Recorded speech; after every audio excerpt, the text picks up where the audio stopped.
इस आर्टिकल के बेसिस पे दो क्वेश्चन हो सकता है। जैसे पहला, discuss the role of caste as a barrier, role of caste as a barrier in India's economic growth. एक तो ये हो सकता है कि कास्ट कैसे बैरियर रहा है इंडिया के इकोनॉमिक ग्रोथ में या ट्रांसफॉर्मेशन में, या फिर दूसरा हो सकता है कि India China both had started from the same point, एक ही समय से स्टार्ट किया, but today there is a contrast between China's and India's growth. Discuss the different regions.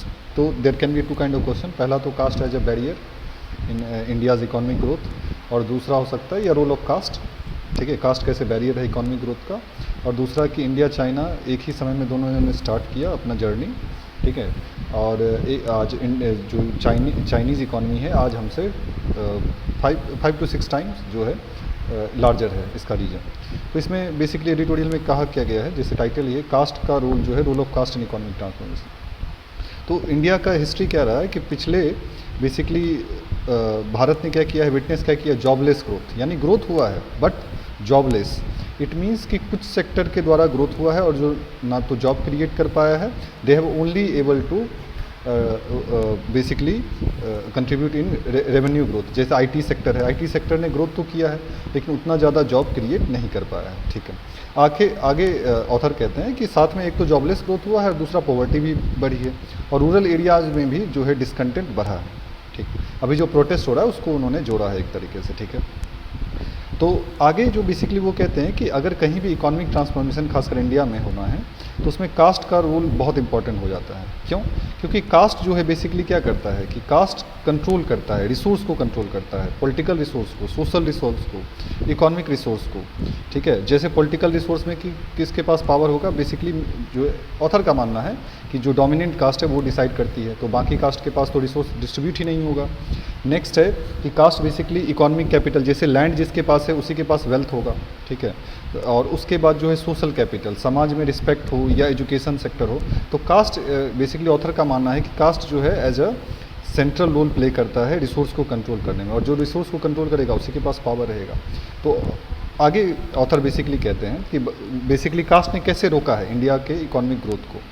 तो कास्ट ने सबसे पहले क्या किया है, लैंड को ओनरशिप हमेशा अनइक्वल रहा है, 20% के पास 80% लैंड है, तो पहला तो ये है। दूसरा हुआ है elite bias in higher education and historical neglect of mass education. जैसे हमने आईआईटी बना दिया, आईआईएम बना दिया, लेकिन बाकी 90% जो स्कूल है, कॉलेजेस है, वो तो बेसिकली उस लेवल का नहीं है ना।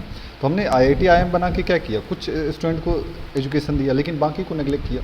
तो एक तो लैंड नहीं दिया, दूसरा एजुकेशन नहीं दिया, और तीसरा क्या किया हमने बेसिकली कि कास्ट बेस्ड एंट्री बैरियर, यानी जो मॉडर्न सेक्टर है, ठीक है, जैसे आईटी सेक्टर है या जो भी टेक्नोलॉजी का सेक्टर है, एजुकेशन का सेक्टर है, वहाँ पे हमने एंट्री ही नहीं करने दी, ठीक है, अपर कास्ट में या जो डोमिनेंट कास्ट है उसका। आगे ऑथर कहते हैं कि कोई भी नेशन अगर उसने ग्रोथ किया है, इंक्लूसिव ग्रोथ खासकर, ठीक है, ग्रोथ जो कि हर सेक्शन, इवन जो लास्ट पायदान पर खड़ा है, लास्ट जो वीकर सेक्शन है, अगर वो उसको भी अपने बेसिकली ग्रोथ में लाया है, उसके पीछे किसका रोल है कहीं भी, तो वहाँ पे दो चीज़ हुआ है। अगर आपको इंक्लूसिव ग्रोथ चाहिए तो लैंड रिफॉर्म और plus combined with human capital. तो ना हमारे यहाँ लैंड रिफॉर्म हुआ और ह्यूमन कैपिटल का अर्थ क्या हुआ कि आपका जो ह्यूमन है वो उसके पास अच्छा एजुकेशन है, अच्छा हेल्थ है, ठीक है ना, अच्छा एजुकेशन है ना हेल्थ है, ठीक है।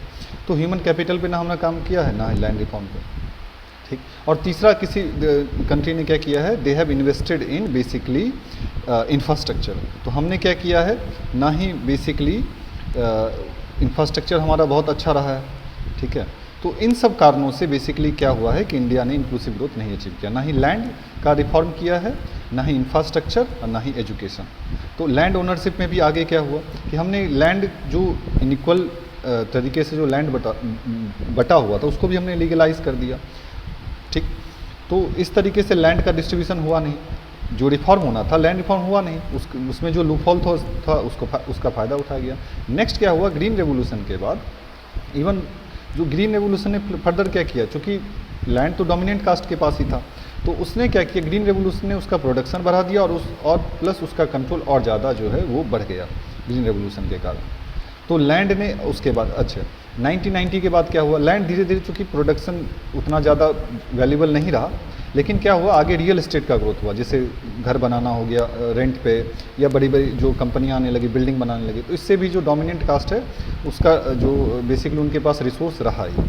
ठीक, तो इस तरीके से बेसिकली क्या है कि कास्ट जो है वो caste remain a major factor जिसने अभी तक बेसिकली हिंडर किया है इंडिया के इकोनॉमिक ग्रोथ को। और एजुकेशन सिस्टम पे भी ऑथर कहते हैं कि जो इंडियन एजुकेशन सिस्टम है उसमें भी एलीट बायस है। ठीक है, यानी कुछ बेसिकली वही कुछ जो कास्ट है, कुछ सेक्शन है, उन्हीं को education basically better education. IIT कितना है आप देख सकते हैं।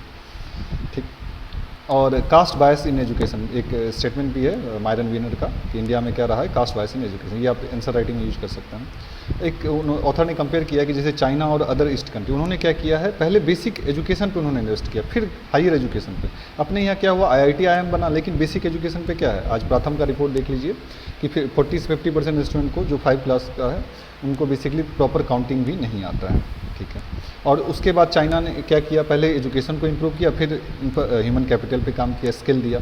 तो इसलिए आज जो है लो एंड मैन्युफैक्चरिंग है उस पर चाइना ने बेसिकली चाइना का वहाँ पे डोमिनेशन है।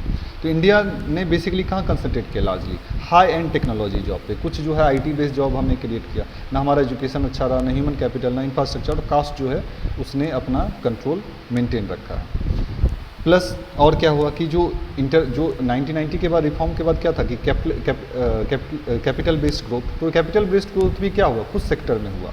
ठीक है, तो सभी सेक्टर में तो हुआ नहीं, तो जॉब क्रिएट होगा कहाँ से, आईटी सेक्टर में हुआ, तो बाकी जो पैसा भी आया तो कुछ ही सेक्टर में आया, तो जॉबलेस हो गए, प्राइवेटाइजेशन हो गया, ग्लोबलाइजेशन हो गया, लोकल इंडस्ट्री कम्पीट नहीं कर पाई। ठीक है, तो इस तरीके से बेसिकली क्या है कि हम अपने इकॉनमी को जो अग्रेरियन कैपिटल पहले इकॉनमी थी उसको हमने मॉडर्न सेक्टर में we were not able to transform.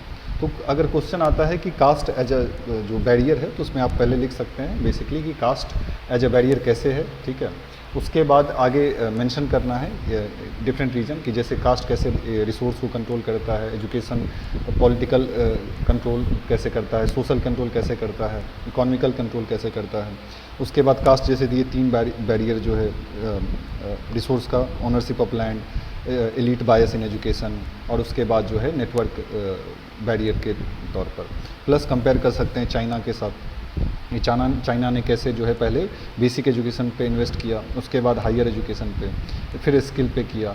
ठीक है, तो इस तरीके से what India needs to do now, ये पूरा मतलब इसमें ऑथर बेसिकली डोमिनेंट इन्होंने कास्ट को ही रखा है सब कुछ, लेकिन पूरा कास्ट का ही रोल नहीं है इसमें। कहीं ना कहीं हमारे पॉलिसी मेकर और इंडिया की जो कैपिटलिस्ट पॉलिसी थी पोस्ट 1991 उसमें भी फ्लॉड है। तो खैर इस आर्टिकल में कास्ट पे ही ज़्यादा फोकस किया गया है। So you can use point, आप इसमें कास्ट का पॉइंट यूज कर सकते हैं, लेकिन इंटायरली आपको कास्ट ही नहीं लिखना है, और भी फैक्टर है जैसे करप्शन का रोल है, या फिर जो मतलब एक तरीके से आप करप्शन यूज कर सकते हैं। प्लस जो है इंडिया में जो पॉलिसी रहा है एजुकेशन का पॉलिसी, उसमें कैसे गैप है, और भी फैक्टर है, लेकिन यहाँ पे कास्ट का और इंडिया चाइना का भी अगर पूछा जाए तो इसमें आप जो है जैसे infrastructure, basic education, skill, you can use this points. इसमें कुछ कुछ टर्म है जैसे एलीट बायस, मैरिन वीनर का टर्म लिख सकते हैं।